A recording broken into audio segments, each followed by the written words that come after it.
Alright, guys, part 2, the Iron Garden, the Conditional Flowers. America is known for its melting pot rhetoric that's been melting away as of late, but Lady Liberty has multiple interpretations as a bait of conservative authority. The concept to some was stripping away cultural identity, pushing ethnic pride into parades here and there. Or it meant independence from Britain, but the same logic didn't apply to those after them. The manifest destiny not compatible with others, apparently, at least at the time. Another way of looking at the symbol of labor liberty, Lady Liberty, is a socialistic slip-in at the wrong time, or a long-term truth of what immigration has meant, the backbone of society. 1800s to 1920s fears and immigration laws, national origins, and the Asian Exclusion Act for others, creating the illusion of degeneracy with the eugenic IQ test for Jews, Italians, Irish, etc. on Ellis Island. Although you won't hear this often because it's usually talked about in good faith, we want to remember Ellis Island as something positive. So, not everyone was treated like crap, but this history still exists as something that happened. To branch off into specific territory, during the 1940s, many Jewish immigrants tried to enter the U.S. gates during the Nazi uprising, but there was lots of confusion, fear, and selfishness combined into one during those days. Otto Frank's visas and legal documents to enter the U.S. didn't happen soon enough, kept on a waiting list while it's assumed the Nazis had destroyed the building housing the consulate papers to enter. Otherwise, there was no proof, except a letter written by Otto Frank about the documents he had actually sent out. But fear of Jewish German spies created a personal barrier beyond average anti-Semitism. Years later, with little hope, they would be put into concentration camps. Although Anne Frank's diary suggested that everybody has goodness, I believe. Of course, she could have... I don't know if she knew the consequences or she really had faith that things were going to turn around. Anyways, years later, with little hope, like the Jews were put into a concentration camp, sort of like America had done with the Japanese Americans via Order 9066 after Pearl Harbor. Unfortunately, an admiring point for our enemies. I believe I've read this somewhere, or someone told me. It could have been Karen, my husband, but I'm not sure. That not just the Japanese were put into the camps, but anyone who looked like of that type of way could have been put into the camps. So I believe essentialism based on what you look like could have had a factor in who was put in.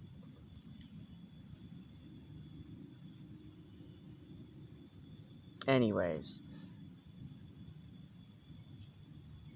some immigrants, once assimilated, carrying the bigotry and fears of America before them for newcomers, clawing up to the top to be considered white and not colored, or what Martin Luther figured out he was called an untouchable via lower Varna India and lower caste American connections.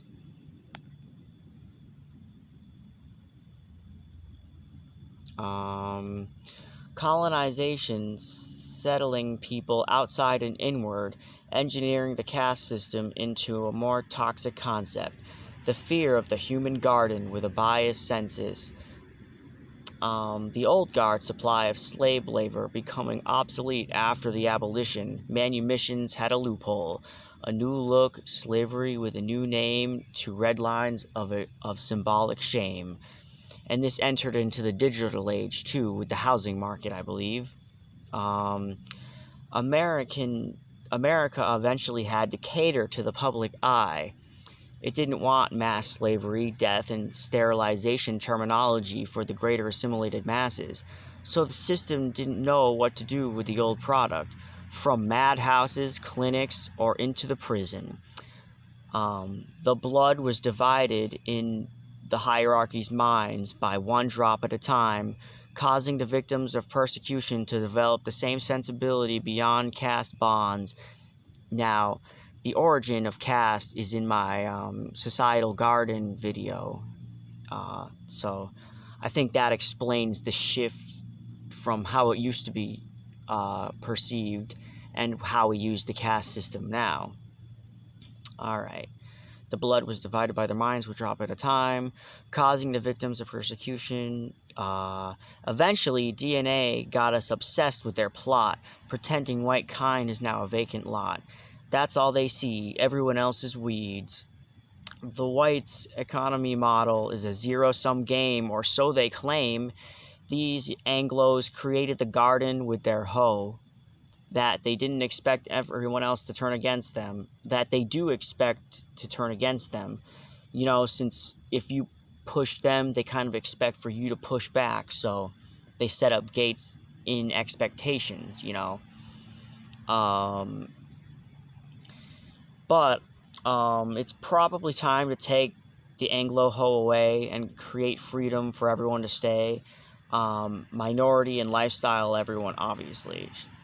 Pretty sure a specific amount of everyone is not a front on people to say.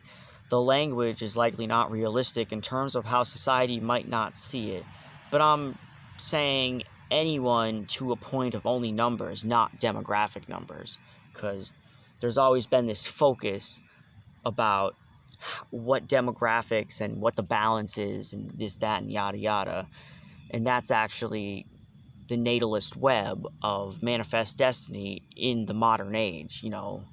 Anyways, no matter how pristine and perfect, no matter how much these people towed this country's damn line, expected assimilation seen by the all-seeing cast eye wasn't good enough.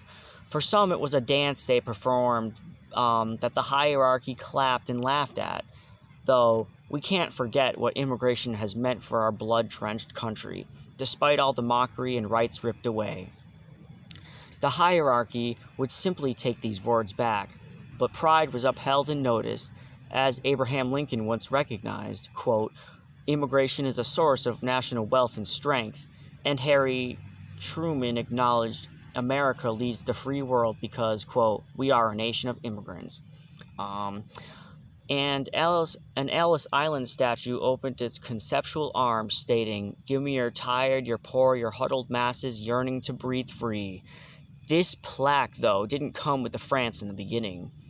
One of the most remembered quotes by Lynn Hamilton being, "Immigrants, we get the job done." Of course, the census wanted a right balance not to muddle the demographics, as Calvin Coolidge signed the 1924 Immigration Act, stating, quote, "America must remain American," based on the first nationalization law, which initiated rights for free white people, quote, "free white people," in the 1800s. Ironically, the huddled masses, quote, in 1920s put on the base of the Statue of Liberty was about the same time as immigration laws tightened. But when activist and poet Emma Lazarus coined the huddled masses, it was in socialist spirit, I assume. At the time, it was like a traitor move to make them against the initial symbol of America. Though I think it was a good move personally, but it could have actually put a lot of people in dangers at the time, actually. Sadly, this mask-off concern of racism / quote, "what America means" sticks with us in the modern world, as written by Ben Wattenberg as in The Birth Dearth, 1987, explaining the, quote, "changing ethnic and racial balance may increase divisiveness and turmoil, and this will make it so the U.S. isn't, quote, the most important country in the world," end quote. Or so the racial speculation goes. I'll circle back to Ben more thoroughly at Chapter 4. The overlap of Anglo fears of what to do with Free State Americans and original immigrants blending in with white Anglos created a double-edged sword of xenophobia, despite the eventual white crown put on 1900s immigrants. Siddhartha Mukherjee explains this pretty well, quote, "Undoubtedly, the historical legacy of slavery was also an important factor during the American eugenics movement. White eugenists had convulsed that intermarriage would happen and contaminate the gene pool. But marriage laws in 1860s calmed the fears, while white immigrants weren't so easy to identify and separate, thus amplifying anxieties about contamination in the 1920s. And this is probably where the immigration laws come in. You know, so the Anglos feared turning black from African Americans and feared white Irish immigrants would make it hard to tell, or whitish immigrants would make it hard to tell who blended with who, which is kind of silly. This is actually the same coin but different side of the racism people still carry with them today. The stereotype of, quote, they look all the same. The whole caste system goes blind or feigns confusion.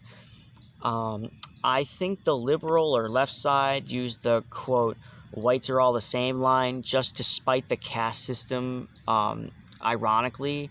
I doubt it's that serious, though obviously there will be someone that claims saying it at all will perpetuate the logic of colorism. It may be true. I doubt policing colorism language will help, though. The actual pushing down racial slurs aren't usually on the leftist table, so I'm not literally talking about that level of language when it comes to racial slurs. The millions of immigrants in the 20th century now had society on their backs. The lawmakers and social scientists debating what will happen to society with the changing demographic. And if you listen to the societal garden excuse, you would know Francis Galton was heavily worried about this shit going down as Parliament changed and he got to hear the insides of the system and who makes the rules actually start to change. So that was interesting. As is always the case, the lowest caste workers doing the most dangerous work now having to compete with newcomers. Society previously developed slums and ghettos to keep a sort of division, and with this divided societal distinction, it tricks this optics of location to associate them with the mess. Although well before the 20th century, in 1867, the Tenement Houses Acts were passed because the initial houses in New York had poor conditions and terrible circulation, in the hopes so they would become better citizens. Conditions varied, though. Immigrant health and standards still fell between the cracks, as lack of clean water and unable to do proper laundry washing led to cholera, typhoid, smallpox, and tuberculosis outbreaks. Though America justifies this in some sources, saying it's better that from where they came from. Though I bet you at the time, as all these outbreaks of diseases happened, this was probably weaponized against immigrants as a concept, as like a eugenic thing, like, hey, look what they bring up, hey, look what they bring, and look what they do, they're causing sickness and mayhem, and yada yada yada. So, I kind of disagree with what they would say about them now, because it's like, you know, there was fear-mongering, just like there is today. Although we still help them, I don't think we put them into camps as much as we do today. Anyways, many land acts were passed, such as the 1913 law that wanted to prevent Japanese American immigrants, but it wasn't enough, as they passed 1920's version to make it unlikely to adapt in America. And around the time of the bill, Japanese businessmen such as Takao Ozawa versus the American, hit the scene. Despite Takao being born in Japan, He was living in America for 20 years. He knew English, studied at the University of Berkeley, did the Christian acceptance, and brought his kids into the Anglo culture. Everyone was watching his case. Takao applying in 1915 under the Naturalization Act of 1906 as he spoke up for his Japanese comrades, saying we should be counted as, quote, free white people, or, quote, Aryan stock, as this was the language at the time in the system. In writing for the Ninth Circuit, Takao wrote about his character and warranted nature to receive citizenship. Quote, my honesty and industriousness are well known to my acquaintances and friends. In name, General Benedict Arnold was an American, but at heart he was a traitor. In name, I am not an American, but at heart I am a true American. End quote. But Judge Sutherland played into scientific racism of the day, saying Takao wasn't a part of the Caucasian race, but disparagingly known as, quote, Mongoloid. So the court knew there was different elements to judge.